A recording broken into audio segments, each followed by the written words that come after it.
What is up, awesome people? And welcome to another Wi-Fi battle that I did on a live stream that we just had. So for those of you who did attend, thank you so much for attending. It was a really good stream. Unfortunately, both myself and Pimp Knight were quite tired, so we only went for 2.5 hours. But still, within that 2.5 hours, we still got some interesting battles. A lot of 3 versus 3. I think we had a 5 versus 5 for one of them, which was very interesting.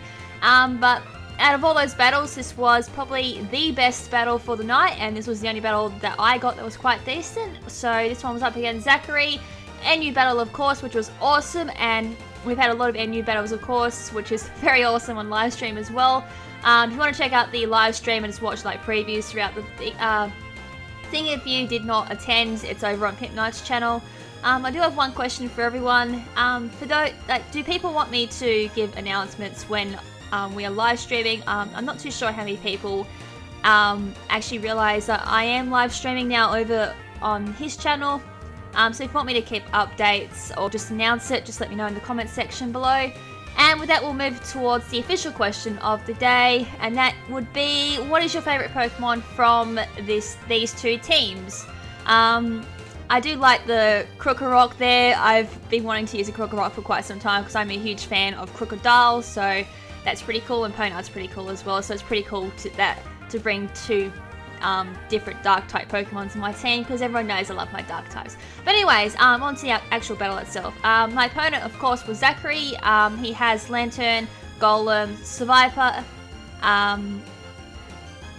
We have Swellow, Electivire, and Wigglytuff. So Lantern, I'm probably thinking it's like a bulky set, which Lantern can be. It's probably got like Thunder Wave, Scald, Confuse Ray, those type of stolly moves.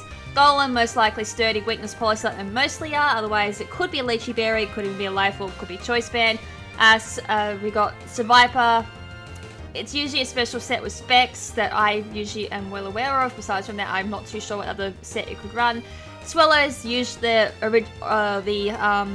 Guts Flame Orb, or it could be a spec Spoon Burst. Electivire is Expert Belt. Parrot Punch, Thunder Punch, Ice Punch, all those punchy moves. Could even be carrying Wild Charge, and of course Wigglytuff is most likely a Wall. Could be a Thunder Waver, could be just like an annoying Status Inflictor, just anything to like really annoy opponents. As for my team, there's a lot of my pokes are actually quite new. As I said, I've only recently just used Ponard. I've actually never used it before since it's moved up from LC to NU, which is awesome. That was a big threat in LC, thanks to Knockoff getting that buff this gen. So I'm not using the Scarf set or the Sucker Punch set that everyone else uses. Is actually my own set, so it'd be pretty interesting to see how that runs. Krokorok is going to be a Scarf set. Flareon Special Wall. Tangler, of course, Offensive Wall. Sork, again, bit of a gimmicky set on Sork, as you'll probably see. And Miss Magmius is, of course, the special sweeping nasty plot Life Orb set, which is, I think, what everyone else uses. So anyways, with that, let's actually jump into the battle, and let's see how this battle played out, because this was an absolutely awesome battle, forgot to mention that. So yeah, so I'm probably expecting like the Golem lead, to set up Stealth Rocks maybe, but instead it leads with the Wigglytuff, which I actually did not expect, so probably could be like an anti-lead, or could be predicting one of my leads maybe, but I lead up with Ponard, go straight for the Sword Dance here, because I thought it could go for like a T-Wave or something, but go straight for the Drain Punch, which is obviously 4 times weak I am to Drain Punch, so it brings me down to my Sash. So I did get the Sword Dance up there, which raised my attack by ×2. Go straight for the Iron Head here, and thanks to Wigglytuff going the Fairy type, this gen is now weak to Poison and Steel, so that does take it out, which is awesome. So unfortunately, thanks to me not carrying Sucker Punch on this set, I won't be able to outspeed this thing. Even if I did carry it, it's going to outspeed anyways and go for the Quick Attack and take me out. So every Swallow carries Facade, Protect, Quick Attack, and Brave Bird. That's usually what the Swallow set is. So as I said, regardless if I had Sucker Punch or not, I would not be able to spin. Anyways, I go into Krokorok here. He's going to switch out here, thinking that I might have outsped or something. I go for me first. I do miss because they switched out. This is a Scarf Krokorok, as I mentioned, so I'm going to switch out there because I don't want to stay in on this thing.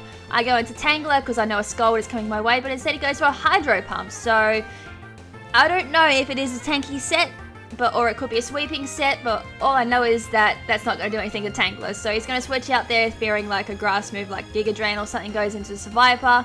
And I do go for the Leech Seed here because I just wanted to Leech Seed that Lantern and just stall that a little bit because I could stall that all day. So I am forced to switch out here because usually this thing is like a special set with Belch or Specs with like Sludge Bomb or something. So I'm going to go into my special wall here, which is my Flareon, to take whatever this thing throws at me. However, it's going to set up a coil here and raise its attack, defense, and accuracy by 1 stage. So it looks like it's a physical set. Gunk Shot, I think it learns Gunshot, could be wrong there. Or Poison Tail. Something along those lines, or it could be like a unique set. As I said, I don't use this Pokemon very often, so I'm not very familiar with it. Anyways, over for the Lava Plume there. I do get the burn on it thanks to that 30% burn rate. It goes for the Earthquake, so it's like, damn, I didn't realize that learned Earthquake. Anyways, it has a good hunk of my health there, bring it just below half. Leftovers there to just bring me back to about half health there. Leech Seed Recovery is going to definitely bring me up above half health, do a little bit more damage to Viper, which is awesome.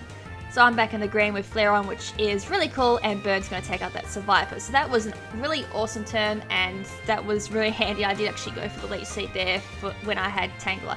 Anyways, he's going into his Electivire here. As I said, this is usually the Expert Belt, Power Up Punch, Thunder Punch, Ice Punch, all those punchy moves and quite physically set. Going to Miss Magmia's here, predicting the Power Up Punch, but instead it goes for the Thunder Punch. So that's going to do a big hunk of health there to my Miss Magnus, but thankfully I do leave with 15 health. He's going to withdraw here, knowing that I'm going to take a big hunk of health there. So it's going to go into Lantern here. I'm going to go straight for the Shadow Ball. Could have gone for the nasty plot there, but I thought he may have tried to stay in, thinking like outspeeding or something, scouting it up if it's got Scarf or not. Anyways, this does have leftovers. I do have Life Orb, so I'm down to 2 health. I know I can go for another Shadow Ball here and just waste my Miss Magnius doing more damage on it, and I can scout out what move it's going to go for while I do go down. So unfortunately I do lose my Special Sweeper. But it's alright. It goes for Aqua Ring here, so that's very interesting. You don't actually see that move very much in competitive play, so double recovery, that's going to be great. So leftover recovery, Aqua Ring recovery there, healing back that Lantern. I go straight back into my Crook Rock here, go straight for the Crunch because I thought he might go into Swellow, predicting the Earthquake, but he stays in, takes the Crunch, which is good on my part because I can get a Moxie on my Crook Rock. So I do boost my attack by 1 and sends out his Swellow again. So I wasn't too sure if I was going to outspeed this, if I was running a Jolly set or an Adamant set, so it is definitely running the Jolly set here, so its speed is like insane, reaching about 380 or something like that, so that's definitely going to outspeed me. He's going over for U-turn there, knock out Crook Rock and switch out into Golem. He could have gone for another move and just knocked me out because I did get the advantage there. I got to see what he swapped into.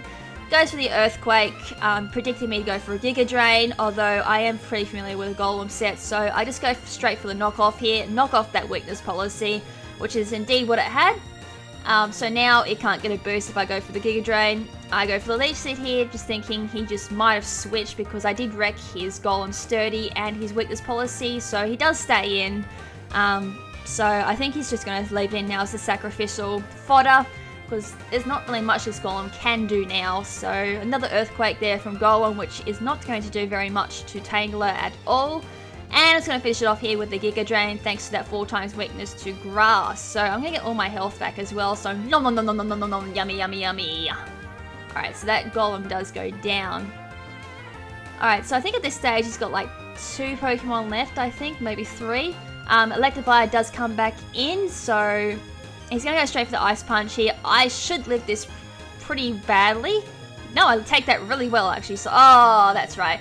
I get the Freeze hack. So, a lot of raging went on when this happened. This was actually a pretty big game changer.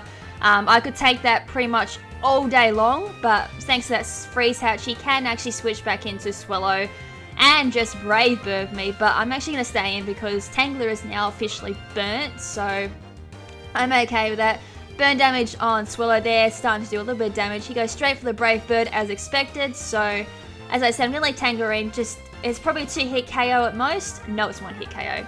Alright, so my Tangler does go down, but that Swallow is going to take quite a lot of recoil damage there, which is probably what I want the most, plus burn damage, bring it down to half, so that Swallow is slowly going down. I go for the Sork here, just forcing him to go for the Brave Bird there, because I know that's what he wants to do. I'm going to actually switch out here, do the double swap, going into my Flareon, and I'm just going to let this thing die, because Flareon is kind of no use in this battle. Well, it was a use, but I don't need it anymore. So Flareon is going to absolutely get wrecked by that Brave Bird, and more recoil damage there to that Swallow. And this is his final Pokemon as well, I think. So he goes down to the red, and of course back comes my Sork. So this is not the normal Sork set that people see. I am actually, oh, actually he's got another Pokemon, sorry. My mistake. Alright, so he's going to send out his Electivire. So I actually went for the Duo here, thinking that he was going to Brave Bird me, but that was not the case. So he's going to go for a Thunder Punch here, and do a lot of damage there. It just misses out on acting my Salic Berry, which is what the combo was, Salic Endure. So that is definitely going to go down to an Earthquake. So he probably would have been better just going for the Brave Bird and then quick attacking my Sork instead of swapping out into Electivire. That would have been game right there, but instead, it's going to end up this way, so I can endure this turn because he's got nowhere to run, and whatever's going to happen, that burn is going to take him out. So quick attack there, brings me another 1 HP thanks to Endure. Salic Berry does activate now, better late than never I suppose, which is going to raise my speed, but that's going to be absolutely no use in this battle because that Swallow does go down to burn, and that is good game indeed. So as I said, that was a really awesome and extremely close battle there, only losing by the 1 health there. As I said, that was a pretty iffy play there about switching out into Electivire. I don't really know why, because Sork was my last Pokemon. He could have gone straight for the Brave Bird there and taken it out and taken the victory. But regardless, as I said, that was a really awesome battle. I'm still a bit confused about the Lantern set. I'm not too sure what that was running for, like a bulky sweeping set or what it was, but still, it was a really interesting battle. So yeah, as I said, if you want to answer the question of the day in the comment section below, that was what is your favourite Pokemon from either one of these 2 teams, or have you got a favourite from either one of the teams? I'd really like to know. As I said, probably my favourite from that team is Seviper, because as I did openly admit, I absolutely know nothing about Seviper competitively. I've never used it. I don't see it all that much, so to actually see one, I do say props for using one. Same with Wigglytuff. That's another Pokemon that's very underloved. You don't see it very often, so I will admit I'll give props to Wigglytuff as well. I don't think there's anything else I really need to say besides from like the other question, which was just a reminder. Do people want me to announce when that we're live streaming and whereabouts we're live streaming? I know a little bit of my audience isn't viewers of Pimp Night or anything like that, or just always asking me like when do I battle, and I always answer live stream, and I follow with the question where do I live stream or when. But yeah, so if you want to know, just leave in the comments section below, and I'll sort something out so we can grab some of you guys over in the live stream and get a chance to battle either myself or Pimp Night, or chat with some other Pokemon fans and get battles or safaris or whatever the case. It's an open chat. On the weekends, anything goes. But yeah, as always, thank you so much guys for taking the time out of your day to view this battle. I should have another Wi-Fi battle going up tomorrow as well. A battle I did pre-stream with a good friend of mine. That was really hilarious battle actually, and I'll put that one up. And a few other battles if I've got any others. So yeah, as always, as ever, can't talk tonight. I'm gonna just end it and say, this is LadyKrimZen saying ciao for now, but not forever. Ciao!